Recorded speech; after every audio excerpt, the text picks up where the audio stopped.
Hello दोस्तों, नमस्कार। आज मैं आपके लिए एक नई वार्तालाप लेके आई हूँ। वर्ल्ड इन्वायरमेंट डे यानी कि पर्यावरण दिवस। आज पर्यावरण दिवस के बारे में मैं आपके साथ कुछ अपने विचार साझा करूँगी। ध्यान से सुनिएगा और वो बहुत ही ज़रूरी होंगे आपके लिए और आपके लिए बहुत लाइफ में काम आएंगे। आज वर्ल्ड में ग्लोबल वार्मिंग हो रही है। हर तरफ एक ही यही चीज़ सुनने को मिल रही है, ग्लोबल वार्मिंग हो रही है, यानी कि हमारी धरती गर्म हो रही है, जिसकी वजह से वातावरण में परिवर्तन हो रहा है। आप सबने महसूस किया होगा कि जून के महीने में जो फर्स्ट वीक चल रहा है और अभी तक लू का दूर दूर तक नामो निशान नहीं है, जबकि इस महीने में बहुत तेज़ लू चलती हैं। आज से पिछले 3-4 दिन से कभी बारिश हो रही है, कभी ठंडा मौसम हो रहा है और कभी धूप छाँव आ जा रही है। मौसम अपना हर पल रंग बदल रहा है। अब इन सब के भागीदार तो हम ही हैं, क्योंकि हम मेटलिस्टिक हो गए हैं और हम हर चीज़ की सुख सुविधा अपने घरों में चाह रहे हैं। लेकिन सोचिए, अगर लू नहीं चलेगी तो बहुत नुकसान हो जाएगा। तो आज पर्यावरण की दिवस की शुरुआत क्यों ना हम अपने घरों से ही कर दें। सबसे पहले मैं बात करूंगी छोटे बच्चों के खिलौनों की। छोटे बच्चों के खिलौनों में आप देखिए कि खिलौने हर बच्चे को पसंद होते हैं। जब हम मार्केट जाते हैं तो हमें रंग बिरंगे प्लास्टिक के खिलौने बहुत पसंद आते हैं, तो हमें अपने बच्चे की याद आ जाती है कि क्यों ना मैं भी एक खिलौना अपने बच्चों के लिए ले लूं और मेरे बच्चे इससे खेलेंगे और खुश हो जाएंगे। ये देखने में बहुत हल्के हैं और बहुत रंग बिरंगे हैं, तो बहुत ही अट्रैक्टिव हैं। तो उन्हें देखकर हमें लालच आ ही जाता है और हम एक आध खिलौना ला के घर में बच्चों को दे देते हैं, जो हम बहुत प्यार से देते हैं, लेकिन वो उनकी सेहत के लिए बहुत ही खतरनाक साबित होता है। उनके खिलौनों से, प्लास्टिक खिलौनों से बहुत टॉक्सिन्स निकलते हैं, जिनकी वजह से उनको तरह तरह की बीमारियां हो जाती हैं। जैसे छोटे बच्चों को दस्त लगना बहुत ही आम बात है कि बच्चों को दस्त लग जाते हैं। क्यों? बच्चे प्लास्टिक के खिलौने मुंह में चबाते हैं और फिर उनके अंदर से गंदे वाले बैक्टीरिया उनके पेट में जाते हैं, जिनकी वजह से वो बहुत फ्रीक्वेंट बीमार हो जाते हैं। उनकी इम्यूनिटी कमज़ोर हो जाती है, बहुत ही कम हो जाती है कि वो बहुत जल्दी बीमारी को पकड़ लेते हैं। ग्रोथ स्लो हो जाती है। फिजिकल के साथ साथ मानसिक संतुलन भी उनका सही नहीं रहता है, कि उनका मानसिक स्वास्थ्य भी बिगड़ जाता है। उनकी साउंड सुनने से बच्चों के कान पे भी असर पड़ता है। तो अपने बच्चों को प्लास्टिक की बजाय लकड़ी या कपड़े के बने खिलौने दें। जो लकड़ी के खिलौने होते हैं उनकी आवाज़ थोड़ी सी ब्लंट होती है, जो बच्चों के कानों में भी नहीं चुभती। यहाँ तक कि बड़ों को भी उनकी आवाज़ बहुत सहनीय लगती है और वो भी लकड़ी के खिलौने भी देखने में बहुत सुंदर होते हैं। और उन्हें कपड़े के खिलौने दें। कपड़े से बने खिलौने उनकी सेहत के लिए अच्छे हैं और वो शोर भी नहीं करते, और समय समय पर इन खिलौनों को ज़रूर धोते रहना चाहिए। फिर है बच्चों के फीड की। जो बच्चों को फीड कराते हैं हम, तो सबसे पहले उसमें हम प्लास्टिक की बोतल सेलेक्ट करते हैं जाके, जो कि मार्केट में बहुत ईजिली अवेलेबल है। आप दुकानदार से एक बार जाके पूछिए कि मुझे प्लास्टिक की नहीं, अपने बच्चे के लिए स्टील की बोतल चाहिए, तो स्टील की बोतल लाइए और अपने बच्चे के भविष्य को सुरक्षित बनाएं। अब बात करते हैं गृहिणी की। तो सबसे पहले किचन में चलते हैं।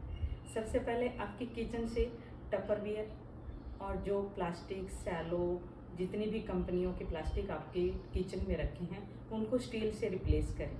यहाँ तक कि दाल और चावल के जो प्लास्टिक के डब्बे हैं उनकी जगह भी आप अपने ग्लास कंटेनर या फिर स्टील के कंटेनर के साथ उनको रिप्लेस कर दें। गर्मी में घर में जो पानी पीने के लिए मटका रखें, क्योंकि फ्रिज में पानी की बोतलें ज़रूर रखनी पड़ेंगी। हर किसी को ठंडा पानी चाहिए और ठंडा पानी मटके से ज़्यादा ठंडा फ्रिज में नहीं हो सकता, जो कि आपके लिए ज़्यादा सेहतमंद है। मटका एक सेकंड ऑप्शन है फ्रिज का। तो मटके में पानी रखिए और अपनी सेहत का ध्यान रखिए। फिर थोड़ा सा हम चलते हैं, समझदारी से थोड़ा सा काम और लेते हैं कि परिवार की सेहत का ध्यान रखें।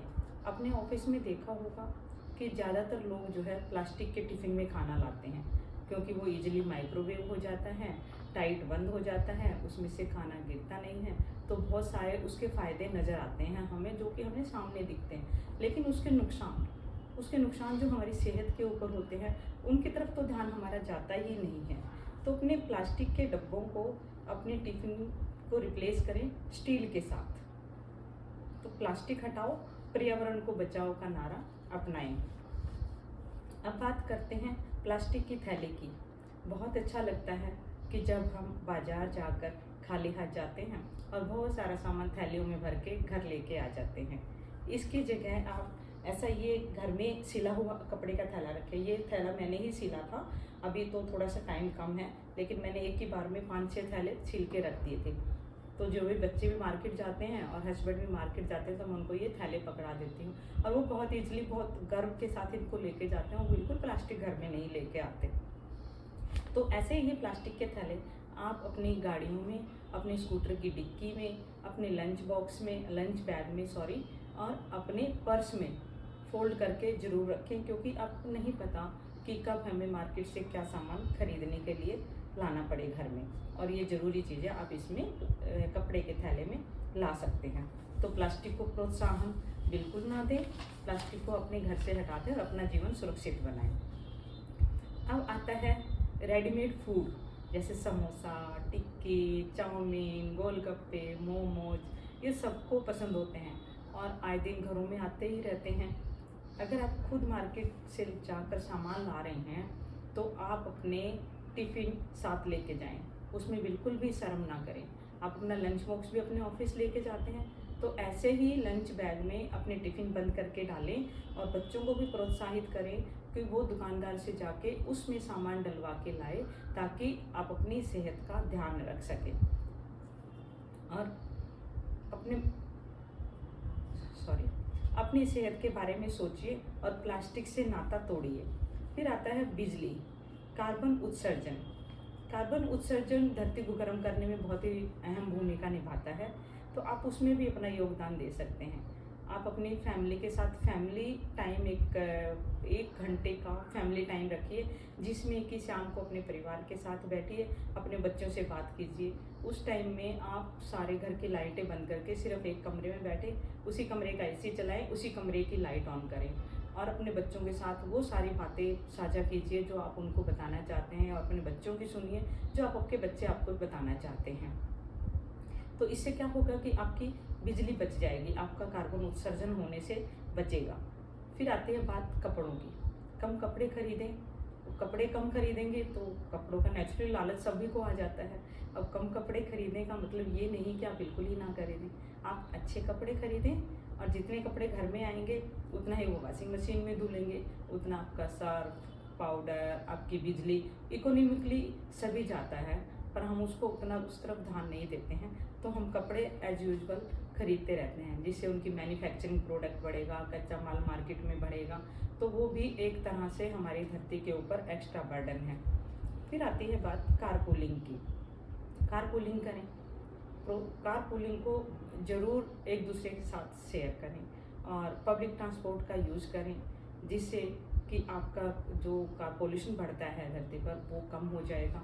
पोल्यूशन कम बढ़ेगा, नेचुरली हमारी सेहत अच्छी रहेगी, जैसे कि हमारे लंग्स डिजीज़, हमारे डेली कोल्ड कफ और ये सारे जो बीमारियाँ पोल्यूशन के कारण होते रहते हैं, grey of hair, itching everywhere, तो ये सब चीज़ों से हम उससे बच सकते हैं। फिर आती है बात पेड़ लगाने की कि हम अपनी धरती को ठंडा कैसे रखें। तो धरती पर ज़्यादा से ज़्यादा पेड़ लगाएं। अब सब कहते हैं कि पेड़ कब लगाएं? पेड़ लगाने के लिए सबसे अच्छा सीजन होता है बारिश का। आप अपने पूरे साल के बारे में सोचिए कि आपके घर में कितने बर्थडे, कितनी एनिवर्सरी, कितनी डेथ एनिवर्सरी, कितने फ्रेंडशिप डे और किस किस के उपलक्ष्य में आप पेड़ लगा सकते हैं। एटलीस्ट एक घर में 4 प्राणी हैं तो 2-2 पेड़ इन उपलक्ष्य को लेके आप अपनी सोसाइटी में, अपने आसपास में, जहाँ भी आपको अच्छा लगे वहाँ लगाएं और कोशिश करें छायादार और फलदार पेड़ लगाएं और धरती को कंक्रीट में ना बदलने दें। अब आता है कि वेस्टेज ऑफ आरओ वाटर। आपने देखा होगा कि पीने के पानी के लिए जब आप 1 जग पानी निकालते हैं आरओ से, तो उसकी जगह आपका 1.5 जग पानी खराब हो जाता है, जो कि कहीं भी काम नहीं आता, जो सीधा ड्रेन में जाके नाले में अपना भार को बढ़ा देता है। तो आप उस पानी को जगह जगह यूज़ कर सकते हैं अपने घर में, जैसे टॉयलेट में, प्लांट्स में डालना है, वॉशिंग में यूज़ करना है। तो इस तरह का उस पानी का यूटिलाइजेशन करें और पानी को खराब होने से बचाएं। तो देखो किसी ने कहा है कि पीने के लिए नहीं जल तो कैसे बचेगा तुम्हारा कल। तो आज पर्यावरण दिवस पर अपनी भागीदारी बचाएं और अपने बच्चों का भविष्य सुरक्षित बनाएं। थैंक यू मुझे बहुत ही ध्यान से सुनने के लिए, और इसको बहुत केयरफुली सुनिएगा और शेयर ज़रूर करें। ये बहुत इंपॉर्टेंट वीडियो है जो आपके और आपके फ्रेंड्स के और आप दूसरे लोगों के बहुत काम आएगी। Thank you.